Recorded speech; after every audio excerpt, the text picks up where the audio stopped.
नमस्कार दोस्तों, इस वक्त मानसून का मौसम है। मानसून के मौसम में मानसूनी ऑफर भी आ रहे हैं और ये सिर्फ सामानों पर नहीं, राजनीति में भी शुरू हो गए हैं। उत्तर प्रदेश के पूर्व मुख्यमंत्री अखिलेश यादव ने केशव प्रसाद मौर्य को इसी तरह का एक मानसूनी ऑफर दे दिया है कि सो लाइए और सरकार बनाइए। दरअसल उत्तर प्रदेश की राजनीति में इस समय बहुत तेजी से हलचल हो रही है। हर तरफ बीजेपी के खराब प्रदर्शन को लेकर विवाद गहराया हुआ है। केशव प्रसाद मौर्य लगातार एक्टिव दिख रहे हैं। दिल्ली में आला कमान से मुलाकात के बाद वो लखनऊ भी लौट आए हैं, जिस पर अखिलेश यादव ने पलटवार भी कहा था कि लौट के बुद्धू घर को आए।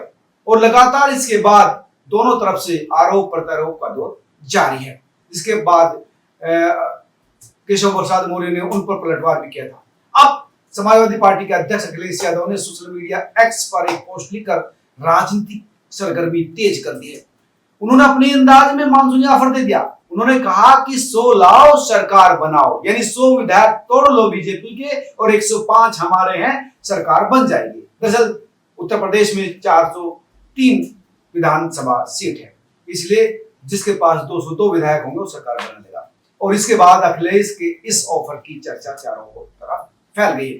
दरअसल ये अखिलेश का पहला ऑफर नहीं है, इससे पहले अखिलेश ने इस तरह का ऑफर पहले भी दिया था कि सरकार बनाने का सपना पूरा करना है तो 100 विधायक तोड़ कर लाओ। वो केशव प्रसाद मौर्य के लिए था कि समाजवादी पार्टी उनको बाहर से सपोर्ट कर देगी। इस बार फिर से उन्होंने इसी तरह का एक ऑफर दिया है।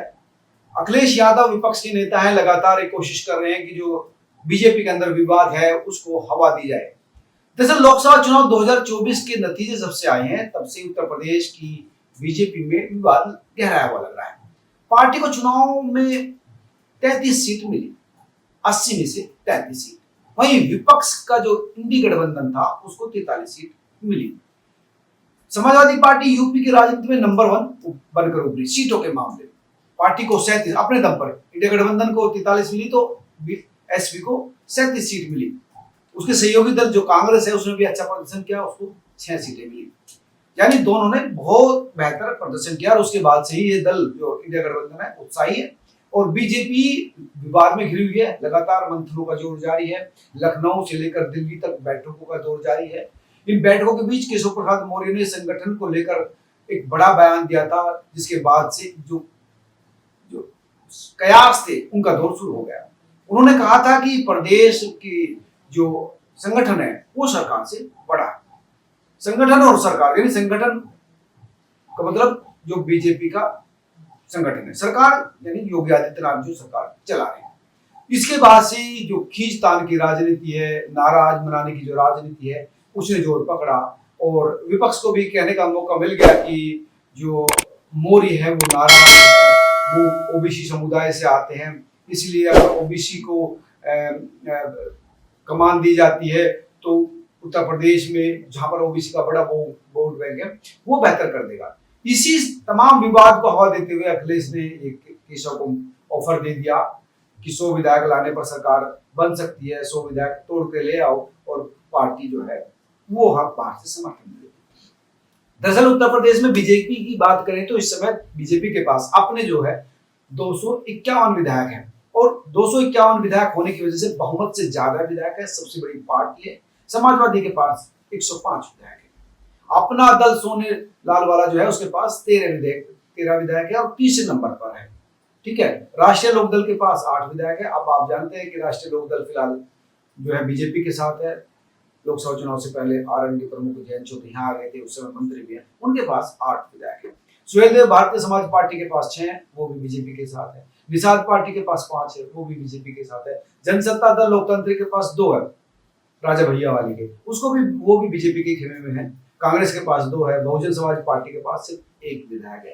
यानी उत्तर प्रदेश की जो विधानसभा है 403 सदस्य जो विधानसभा में बहुमत के आंकड़े के लिए जो 202 मैंने आपको बताया था उसका समर्थन होना जरूरी है। वहीं समाजवादी पार्टी के पास 105 है, कांग्रेस के पास सिर्फ 2 हैं, तो यानी 107 का उनके पास है। कहीं भी जोड़ तोड़ कर राजनीतिक मामला नहीं बनता दिख रहा। इसलिए जो भाजपा को ऑफर किया जा रहा है, लेकिन भाजपा को तोड़ना आसान नहीं, क्योंकि भाजपा को अगर तोड़ेंगे तो एक तिहाई विधायक चाहिए, यानी 167 विधायक तोड़ना जरूरी है। इतना दम ना तो केशव प्रसाद मौर्य में और ना ही योगी में है। अगर योगी चाहे कि वो सरकार तोड़कर अलग अपने दम पर बना ले 167 विधायकों के साथ, तो ऐसा किसी में दम नहीं है। ये अखिलेश भी जानते हैं, मौर्य भी जानते हैं, और लेकिन हवा देने के लोग लेने के लिए और ये बताने के लिए कि बीजेपी में खींच तमान है। केशव प्रसाद मौर्य का तो अलग गुट है और योगी का अलग गुट है। लगातार इस तरह की हवा वो दे रहे हैं। हालांकि इस प्रकार की स्थिति में पाला बदलने वाले विधायकों का दल बदल कार्रवाई हो सकती है। अगर 100 ले आए, अगर 100 तोड़ भी लिए तो दल बदल वाली कार्रवाई शुरू हो जाएगी और उनकी विधायकी चली भी जाएगी। तो ये सबको पता है कि ऐसा कुछ होने वाला नहीं है।